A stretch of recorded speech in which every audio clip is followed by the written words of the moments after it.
Hi guys, আমরা আজকে তোমরা সবাই জানো আজকে জামাই ষষ্ঠীর বাজার। তো আমরা ষষ্ঠীতে যাব, রেডি হয়ে গেছি দুজন।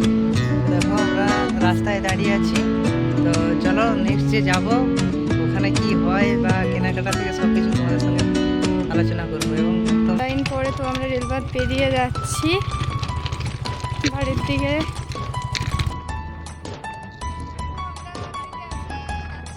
আমরা অলরেডি মিষ্টি কিনে বেরিয়ে পড়েছি। তো আমি ক্লিপটা নিতে পারিনি কারণ প্রচণ্ড ভিড় ছিল।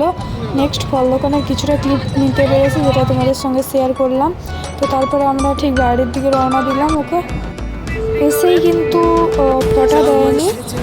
তো আগে খাওয়া দাওয়া টিফিন হয়েছিল, সেই ক্লিপটাও নিতে পারিনি কারণ প্রচণ্ড খিদে পাচ্ছিলো, যার কারণের জন্য সঙ্গে সঙ্গে আমরা খাওয়া শুরু করে দিয়ে দিচ্ছে। অ্যাকচুয়ালি আমার মা এবং আমার দুই কাকিমা, তো সে কারণের জন্য সবাই মিলে একসঙ্গে ফটা দিচ্ছে, তাই সেই জন্য তিনজন মনে হচ্ছে। ওকে, চলো নেক্সট খাওয়া দাওয়া হলো, এরপর আমরা বাড়ির দিকে রওনা দিচ্ছি। দেখতেই পাচ্ছ তোমরা, বাড়িতেও আমাদের প্রোগ্রাম আছে। ওকে, টাটা বাই।